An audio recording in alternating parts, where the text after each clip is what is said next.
Hello student, पिछले lecture में आपने एंथर के बारे में पढ़ा था और structure of microsporangium.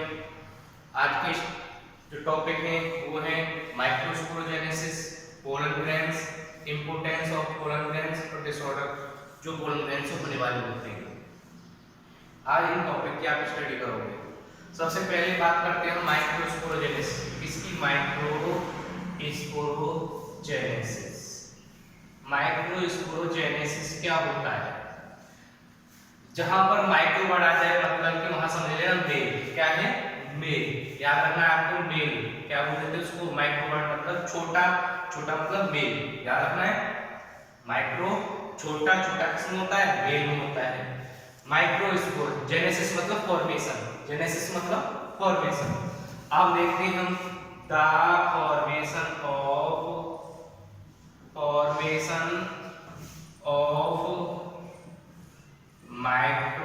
Microspore from the pollen mother cell. क्या बोल सकते हैं ब्रैकेट में? पीएमसी, शॉर्ट टू पीएमसी बोल सकते हैं इसको। दूसरा नाम बोल सकते हैं इसको microspore mother cell. Microspore mother cell through किसके द्वारा? Meiosis division. Through meiosis. Clear है? आपने 11th में पढ़ा है मियोसिस क्या होता है, माइटोसिस क्या होता है, मियोसिस डिवीजन कहां देखने को मिलता है, माइटोसिस कहां देखने को मिलता है। इसके बाद माइक्रोस्पोरोजेनेसिस मतलब जेनेसिस फॉर्मेशन होना किसका? माइक्रोस्पोर का। कैसे? मियोसिस डिवीजन के द्वारा। डेफिनेशन है formation of microspore from the pollen mother cell, जिसे हम माइक्रोस्पोर मदर सेल कहते हैं। क्लियर है? अब बात करते हैं ये पोलन मदर सेल ये कहां से आया word? Pollen mother cell word कैसे आ गया? ये आया था, आपने पढ़ा होगा जब माइक्रोस्पोरेंजियम की स्ट्रक्चर पढ़ी थी तो टेपिटम के अंदर एक टिश्यू पाया था जिसे स्पोरोजीनस टिश्यू बोलते हैं। क्या बोलते हैं? Sporogenous tissue. याद रखना है आपको। आपने पढ़ा है ना स्ट्रक्चर ऑफ माइक्रोस्पोरेंजियम में स्पोरोजीनस टिश्यू वो डिफरेंशिएट होके क्या होते? डिफरेंशिएट। याद रखना क्या होते? डिफरेंशिएट होके किसमें आ जाता है? पोलन मदर सेल में डेवलप हो जाता है। किसमें? Pollen mother cell. क्लियर है? अब पोलन मदर सेल से क्या होता है? मियोसिस डिवीजन होता है। क्या होता है? Meiosis division. क्या होता है? Meiosis division. जब रप्चर होने से पहले जो मियोसिस डिवीजन होता है पोलन मदर सेल में तो वो बनाता है पोलन, क्या बोल सकते हैं हम? बोलेंगे उसको माइक्रोस्पोर टेट्राड। क्या बोलेंगे? Microspore tetrad. टेट्राड मतलब 4। टेट्राड मतलब 4। क्या 4?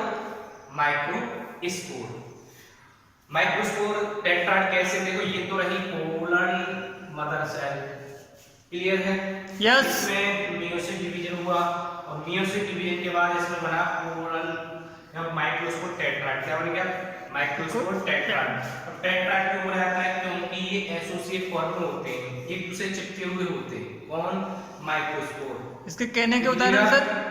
माइक्रोस्पोर जो होते हैं वो क्या होते हैं? ये चिपके हुए होते हैं एसोसिएट फॉर्म में, जो हमें 4 नंबर में दिखाई देते हैं, एक दूसरे चिपके हुए। जब माइक्रोस्पोर टेट्राड में हमें देखने को मिलता है डिहाइड्रेशन। क्या देखने को मिलता है? डिहाइड्रेशन। डिहाइड्रेशन जब देखने को मिलता है तो उसमें माइक्रोस्पोर का फॉर्मेशन हो जाता है। माइक्रोस्पोर कैसे फॉर्मेशन? क्योंकि जब उसमें डिहाइड्रेशन होता है तो वो सारे के सारे जो क्या बोल सकते हैं माइक्रोस्पोर टेट्राड जो होते हैं वो अलग अलग माइक्रोस्पोर रिलीज करता है।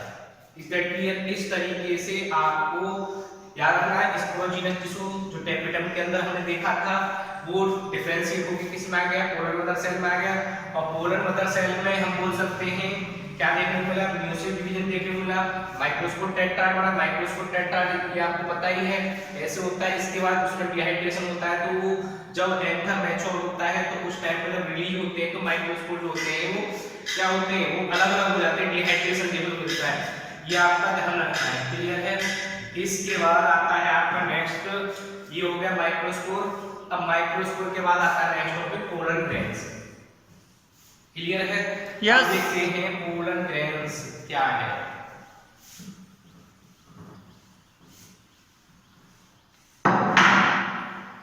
पोलन ग्रेन, पोलन ग्रेन जो होता है वो माइक्रोस्पोर से डेवलप होकर क्या बन जाता है, पोलन ग्रेन्स। और पोलन ग्रेन को हम बोल देते हैं मेल गैमेटोफाइट। क्या बोलते हैं, मेल गैमेटोफाइट। ये किससे डेवलप होता है पोलन ग्रेन्स, माइक्रोस्पोर से। अब इसकी हम स्ट्रक्चर देखते हैं पोलन ग्रेन्स की। इस तरीके से उसकी स्फेरिकल स्ट्रक्चर होती है और उस पर एक कंटीन्यूअस लेयर होती है, एक डिसकंटीन्यूअस लेयर होती है। अगर हम बात करते हैं, ये तो रही एक्साइन, आउटर लेयर को क्या बोलते हैं, एक्साइन बोलते हैं, इनर लेयर को क्या बोलते हैं, इंटाइन। क्लियर है। यस। इसमें अगर आपसे पूछा जाता है इसका साइज कितना होता है, तो याद रखना पोलन ग्रेन्स का जो साइज होता है वो होता है इसका 25 to 50 mm इन डायमीटर। याद रखना आपको डायमीटर। और शेप पूछ जाए तो शेप क्या बताओगे आप, स्फेरिकल। क्या शेप बताओगे, स्फेरिकल। क्लियर है। यस। इसके बाद आपने पढ़ा कितनी लेयर होती है पोलन ग्रेन्स में, 2 लेयर। एक एक्साइन, एक्साइन मतलब आउटर वाली, और इनर मतलब इनर, इंटाइन मतलब inner layer. Inner layer intine कहते हैं, आउटर लेयर एक्साइन। ये बनी हुई होती है स्पोरोपोलेनिन की।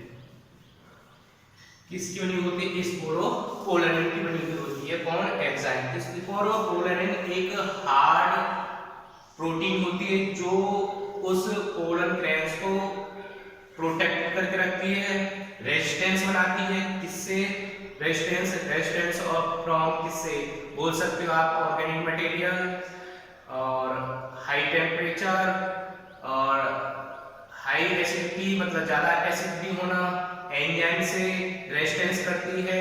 इन सभी चीजों से क्या करती है, उसे रेजिस्टेंस बना के रखती है। कौन, स्पोरोपोलेनिन। स्पोरोपोलेनिन मतलब एक हार्ड लेयर होती है जिसे हम क्या बोलते हैं, एक्साइन बोलते हैं।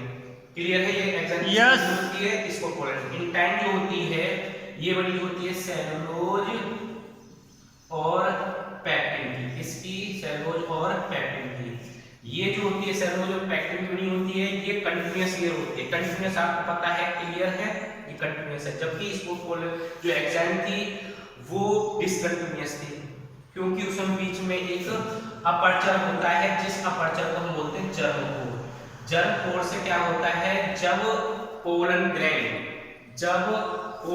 जब स्टिग्मा पर स्टे करता है तो वहां से जब उसको न्यूट्रिशन मिलता है, किसको, पोलन ग्रेन को, तो वहां से एक ट्यूब ग्रो होती है। कहां से होते हुए, एक जर्म पोर से होते हुए। क्लियर है। यस। इसके बाद इसमें 2 सेल होती हैं, एक लार्ज और एक स्मॉल। लार्ज सेल को हम बोल देते हैं वेजिटेटिव। क्या बोलते हैं, वेजिटेटिव सेल। स्मॉल सेल को बोलते हैं हम जेनरेटिव सेल। याद रखना आपको, क्या बोलते हैं, जनरेटिव सेल। अब वेजिटेटिव सेल जो होती है वो नरिशमेंट प्रोवाइड करती है, किसको, जेनरेटिव सेल को। क्यों, क्योंकि इसमें लार्ज साइटोप्लाज्म होता है और साइटोप्लाज्म के साथ साथ न्यूक्लियाई होते हैं। जब न्यूक्लियस होता है, लार्ज में रेगुलर न्यूक्लियस होता है और लार्ज में साइटोप्लाज्म होता है। जबकि जेनरेटिव सेल में स्मॉल साइटोप्लाज्म। क्लियर है, स्मॉल न्यूक्लियस। ये जेनरेटिव सेल जो होती है ये वेजिटेटिव सेल के साइटोप्लाज्म फ्लॉट करती है। इसमें साइटोप्लाज्म के, वेजिटेटिव सेल के साइटोप्लाज्म। कौन, जेनरेटिव सेल। क्लियर हो गया ये आपका। Yes. इसके बाद अगर हम बात करते हैं, जो जेनरेटिव सेल है 60% एंजियोस्पर्म में आपको देखने को मिलेगा 2 सेल। इसमें जो जेनरेटिव सेल होती है, आप बोल सकते हैं पोलन ग्रेन्स। पोलन ग्रेन्स जो होता है 60% एंजियोस्पर्म में, कौन, पोलन ग्रेन। 2 सेल स्टेज में। इसमें 2 सेल स्टेज में। क्योंकि 2 सेल स्टेज में मतलब कि क्या बोलते हैं, 2 सेल स्टेज। जिसमें एक वेजिटेटिव सेल होती है और एक जेनरेटिव सेल होती है। 60% में देखने को मिलता है एंजियोस्पर्म में। क्लियर है? Yes. इसके बाद आता है नेक्स्ट 2 सेल के बाद आता है 3 सेल स्टेज। 3 सेल स्टेज जो होती है सम एंजियोस्पर्म में 3 सेल स्टेज देखी जाती है। कौन सी 3 सेल स्टेज? जिसमें जेनरेटिव सेल में, इसमें जेनरेटिव सेल में याद रखना, जेनरेटिव सेल में आप क्या देखोगे? जेनरेटिव सेल में मियोसिस माइटोसिस डिवीजन देखोगे। जेनरेटिव सेल में माइटोसिस डिवीजन। कौन सा? Mitosis division. जब उससे 2 मेल गैमेट्स बनेंगे, क्या बनेंगे? 2 male gametes.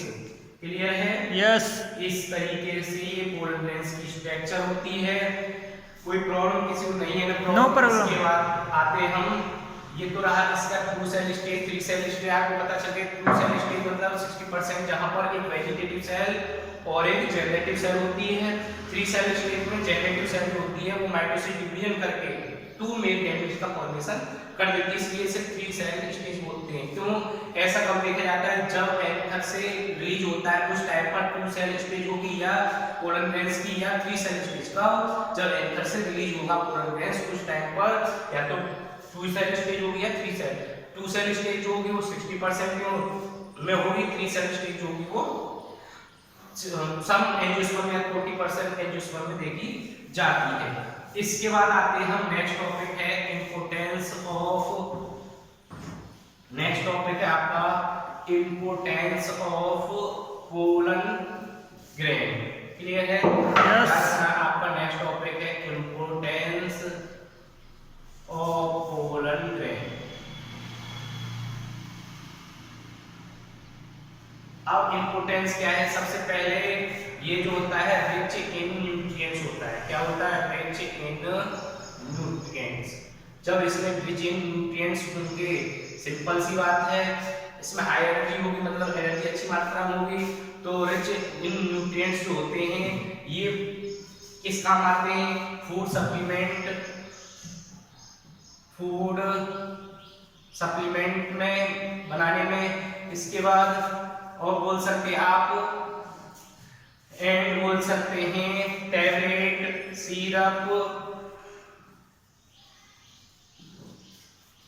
And syrup. Clear है? यस। टैबलेट्स एंड सिरप इनसे बनती है। किससे? पोलन ग्रेन से। क्योंकि इनका यूज एथलेटिक्स और रेस हॉर्सेस करते हैं। कौन करते हैं? एथलेटिक्स और रेस हॉर्सेस का यूज करते हैं। इसका जो हम टैबलेट बनाते हैं जो क्योंकि इनमें हाई एनर्जी होती है। इसके बाद अगर हम बात करते हैं इसकी डिसऑर्डर की, ये तो थे इंपोर्टेंस कैसे कैसे इसका यूज होता है, क्या क्या बनाया जाता है पोलन ग्रेन से। टैबलेट्स बनाई जाती हैं, सिरप बनाई जाती है, फूड सप्लीमेंट बनाए जाते हैं। अब कैसे किस कौन यूज करता है? अब इसके बाद आते हैं डिसऑर्डर। क्या है? डिसऑर्डर जानते हो? पोलन ग्रेन्स के क्या डिसऑर्डर है? डिसऑर्डर मतलब कि ये एनर्जी के लिए रेस्पॉन्सिबल होता है। एनर्जी जैसे कि हम बोल सकते हैं ब्रोंकियल और एफ्लिक्शन। ये पेनफुल ब्रोंकी मतलब कि जो हमारे रेस्पिरेटरी से बोल सकते हैं सिस्टम है, उसमें जो ब्रोंकियल्स होते हैं उसमें क्या होता है? उसमें पेन होता है और स्वेलिंग आती है। और ये एनर्जी जो होती है इसे हम ब्रोंकियल एफ्लिक्शन बोलते हैं। क्या बोलते हैं? Bronchial affliction. सर एलर्जी कैसे होती है? उसकी उदाहरण बताइए सर। एलर्जी कैसे होगा है उसकी उदाहरण। अब इसके बाद एलर्जी जो होती है ये होती है पोलन पार्थेनियम कैरेक्टरास। ये रेस्पॉन्सिबल होती है पार्थेनियम कैरेक्टरास से। पार्थेनियम कैरेक्टरास। क्लियर है? हम क्या बोल सकते हैं इसको? कॉमन नेम है पार्थेनियम का कैरेक्टरास। अब ये पार्थेनियम जो थी वो आई थी यूएसए से। किससे आई थी? यूएसए से। कब आई थी? जब हमारे देश में फूड का इंपोर्ट मतलब अनाज का इंपोर्ट हुआ था। ग्रेन्स का या सीरियल्स का जो हमारे देश में इंपोर्ट हुआ था, कहाँ से? यूएसए से, क्योंकि उस टाइम पर हमारे देश में 1950 के बाद में हमारे देश में अनाज की कमी थी और उस अनाज की कमी के कारण हमारे यूएसए में से इंपोर्ट आया था हमारे देश में किसका? अनाज का। उस यूएसए से जो इंपोर्ट होकर आया था तो एक पार्थेनियम वीड्स का सीड आया था। ये पार्थेनियम क्या है? एक वीड है। वीड मतलब कि अनवांटेड प्लांट। पार्थेनियम क्या है? एक वीड है, अनवांटेड प्लांट। अब जो हमारा अनाज के जो सीड थे उनमें एक कुछ सीड्स जो थे उस अनाज में क्या थे? पार्थेनियम, कैरेट ग्रास के आए, जिसके कारण जैसे वो ग्रो हुए हमारे देश में, उसकी क्रॉपिंग हुई तो वो भी ग्रो करने लगे। किसके साथ? अनाज के साथ। तो ये कैरेट ग्रास जो होती है वो रेस्पॉन्सिबल होती है किसके लिए? एलर्जी के लिए। किसके? एलर्जी के लिए। याद रखना है आपको, किसके लिए होती है? एलर्जी के लिए रेस्पॉन्सिबल होती है। इसके साथ साथ एक तो हमने बताया था ब्रोंकियल एफ्लिक्शन और इसमें बताया था एक अस्थमा, बोल सकते हैं आप क्या? अस्थमा हो जाता है। और हम क्रॉनिक डिसऑर्डर, कुछ और डिसऑर्डर जैसे क्रॉनिक रेस्पिरेटरी डिसऑर्डर बोल सकते हैं, रेस्पिरेटरी डिसऑर्डर। क्लियर है? रेस्पिरेटरी डिसऑर्डर, ये जो कुछ प्रॉब्लम्स होती हैं इससे होने वाली पोलन ग्रैंड से। याद रखना आपको, ये पार्थेनियम क्या है? कैरेट ग्रास है। कैरेट ग्रास जो होती है वो आई कहाँ से? यूएसए से आई थी। इंडिया में कहाँ से? यूएसए से आई थी और ये एलर्जी के लिए रेस्पॉन्सिबल होती है। इसके साथ साथ जो होते हैं पोलन ग्रैंड से अस्थमा जैसी प्रॉब्लम, क्रॉनिक रेस्पिरेटरी डिसऑर्डर हो जाते हैं। इस तरीके से हमने पढ़ा है इसका पोलन ग्रैंड्स के डिसऑर्डर। इसके बाद आती है इनका प्रेजेंट करना, कैसे हम इसको, सॉरी इसकी सबसे पहले हम बात करते हैं वायबिलिटी। इसकी वायबिलिटी, वायबिलिटी मतलब कि इसकी कितना लाइफ है। अगर सबसे पहले बात करते हैं वीट की, किसकी? वीट की और राइस की, वीट एंड राइस की। जो इसका पोलन ग्रैंड्स है वो जीवित रहता है, मतलब कि वो कितने टाइम तक ही ग्रो कर सकता है, उससे आगे जनरेट नहीं कर सकता है स्टेट पर।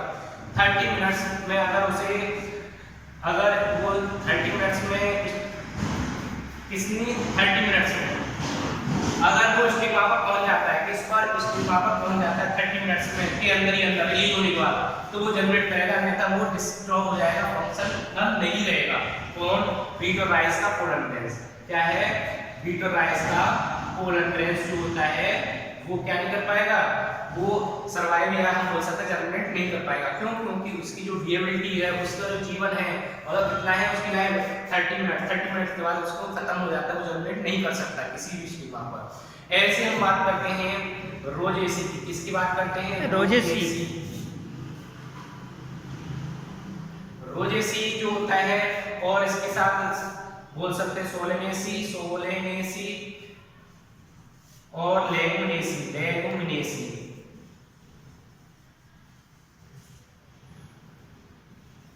ये कुछ फैमिली है, इनके भी पोलन ग्रैंड्स की कुछ विएबिलिटी होती है। क्या होती है? विएबिलिटी। विएबिलिटी इनकी जो कॉमन होती है वो कुछ मंथ्स तक होती है। इनके जो पोलन ग्रैंड्स हैं अगर रिलीज होने के बाद में वो स्टिग्मा पर 1 मंथ तक जर्मिनेट कर सकते हैं, या हम बोल सकते हैं 1 से 1.5 मंथ या 2 मंथ तक जर्मिनेट करते हैं। अगर उससे ज्यादा का टाइम होता है तो वो जर्मिनेट नहीं कर पाएंगे। उनका जो जीवन है, लाइफ है, वो कितनी है? बस पोलन ग्रैंड्स की लाइफ है ओनली कितनी? मंथ्स, या 1 या 2 मंथ। अब बात करते हैं इनको हम प्रिजर्व भी कर सकते हैं। कैसे प्रिजर्व जो किया जाता है? ये तो रही विएबिलिटी। इसके बाद करते हैं प्रिजर्व की। प्रिजर्व करना जो होता है किसका? पोलन ग्रैंड्स को हम बोलते हैं उसे, ये बोलते हैं क्रायो प्रिजर्वेशन। क्या हो जाता है? Cryopreservation. याद रखना आपको, प्रिजर्वेशन। इसमें क्या होता है? Preserve the pollen grains. याद रखोगे, preserve the pollen grains, the pollen grain. Pollen grains को क्या किया जाता है? प्रिजर्व किया जाता है। कहां पर किया जाएगा? प्रिजर्व किया जाएगा पोलन बैंक में। कहां पर?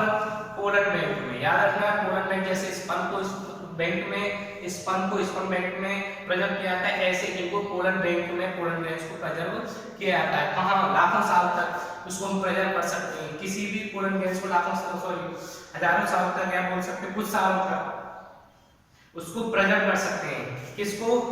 हजारों साल तक, या हम बोल सकते हैं सैकड़ों साल तक किसको प्रिजर्व कर सकते हैं? पोलन ग्रैंड्स को। कैसे? क्रायो प्रिजर्वेशन द्वारा। इसमें क्या होता है? -190 डिग्री सेल्सियस, कितना? -190 डिग्री सेल्सियस टेम्परेचर दिया जाता है। किस पर? लिक्विड नाइट्रोजन पे। किस पर? लिक्विड नाइट्रोजन पर।